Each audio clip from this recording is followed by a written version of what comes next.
Well, friends, very good morning, all of you. Welcome to Success Mantra.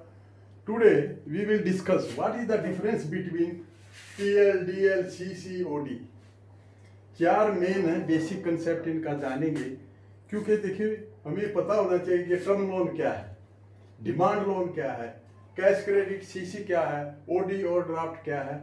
ये सब खासकर जो बैंक में काम करते हैं उनके लिए बहुत ही आवश्यक है। तो आइए एक एक करके करते हैं। Main difference term loan. देखिए टर्म लोन जैसे टर्म है, इसमें एक टर्म होती है। डिमांड लोन में डिमांड, तो हम बताएंगे पहला डिफरेंस क्या है। What is the first difference? Number one, term loan fixed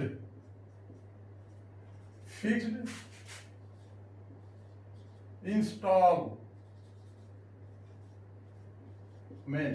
इसमें फिक्स इंस्टॉलमेंट होती है टर्म लोन में, और उन इंस्टॉलमेंट के अंतर्गत उसकी रीपेमेंट करनी होती है बोरोवर को। डिमांड लोन में नो फिक्स्ड इंस्टॉलमेंट, इसमें फिक्स इंस्टॉलमेंट नहीं होती है, और अगर बोरोवर इसमें पैसा जमा नहीं करता है तो बाद में रिकवरी इसकी सिक्योरिटी से कर ली जाती है।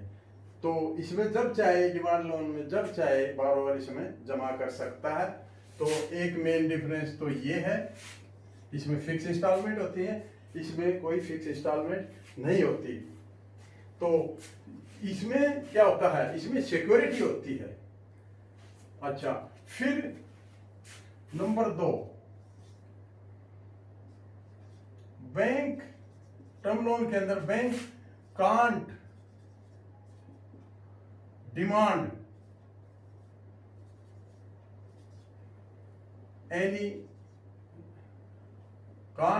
Loan any time. इसमें किसी टाइम बैंक डिमांड नहीं कर सकता। Bank can't demand loan any time, इसमें डिमांड नहीं कर सकता, इसमें क्योंकि फिक्स इंस्टॉलमेंट है, एज पर इंस्टॉलमेंट इसमें रिपे करना होता है। लेकिन डिमांड लोन में bank can demand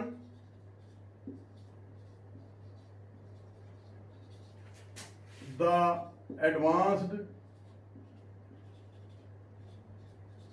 money at any time. हालांकि ऐसा कभी हमने देखा नहीं है कि बैंक ने डिमांड किया हो, लेकिन वो कैन, इसीलिए इसका नाम डिमांड लोन है। वो bank can demand the advance money at any time from the borrower, borrower से डिमांड कर सकता है। Bank can demand loan, can't demand loan from the borrower,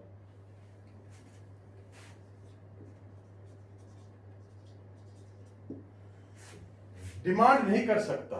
क्या करेगा? फिक्स इंस्टॉलमेंट की डिमांड करता है। इसका मतलब ये नहीं है कि वो डिमांड नहीं करेगा, इसका मतलब ये है कि जो मनी उसने एडवांस लोन के सेम में दी है, और बैंक ये नहीं कह सकता कि पूरा पैसा मेरा अभी जमा कर दो, क्योंकि इसमें फिक्स इंस्टॉलमेंट होती है। लेकिन इसमें डिमांड कर सकता है। हालांकि इसमें भी कभी देखा नहीं गया कि बैंक ने all of a sudden demand की हो। फिर तीसरा रीजन डिफरेंस का क्या है? पर्पज। टर्म लोन के अंदर टू बी डिस्क्लोज्ड, इसमें बताना होता है, पर्पज बताना होगा कि किस पर्पज के लिए बोरोवर लोन ले रहा है। Purpose to be disclosed by the borrower, but here no purpose, no need of disclosing the purpose by the borrower। borrower से पर्पज नहीं पूछा जा सकता, कहीं भी पैसा यूज कर सकता है डिमांड लोन के केस में। इस केस में। लेकिन यहां पर पर्पज रहता है, पहले पर्पज पूछा जाएगा तभी फाइनेंस किया जाएगा। यहां पर देखिए,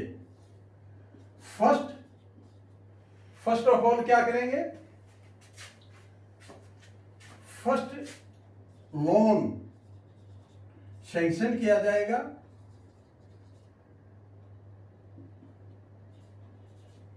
first loan to be sanction, पहले लोन सैंक्शन होगा, then security will be created by bank finance. जो सिक्योरिटी होगी वो बैंक सिक्योरिटी होगी, सैंक्शन, देन यहां पर हम लिख सकते हैं बैंक सिक्योरिटी, वो जो सिक्योरिटी खरीदी गई वो बैंक की सिक्योरिटी होगी टर्म लोन के केस में। लेकिन डिमांड लोन में first security will be asked for from the borrower, then advance या finance, then finance, bank finance will be made. पहले यहां पर लोन सैंक्शन होगा, जो भी पर्पज है, जो टर्म एंड कंडीशन बैंक की हैं वो होंगी, और तब वो जो सिक्योरिटी क्रिएट होगी वो बैंक सिक्योरिटी होगी। लेकिन यहां पर फर्स्ट सिक्योरिटी होगी, पहले उससे बैंक सिक्योरिटी मांगेगा कि किस सिक्योरिटी पे, जैसे एफडी पर लोन लेना है तो एफडी एज ए सिक्योरिटी लेंगे और उस पर फाइनेंस किया जाएगा। तो इसी तरह पांचवा पॉइंट डिफरेंस का क्या है, inspection of bank security after the disbursement of loan disbursement होने के बाद सिक्योरिटी का इंस्पेक्शन होगा, क्योंकि इसमें बैंक सिक्योरिटी बैंक फाइनेंस से क्रिएट हुई है, यहां पर सिक्योरिटी बोरोवर देता है, इसलिए यहां पर क्या होगा, इंस्पेक्शन ऑफ बैंक सिक्योरिटी, जो भी बैंक में सिक्योरिटी लेगा from the borrower will be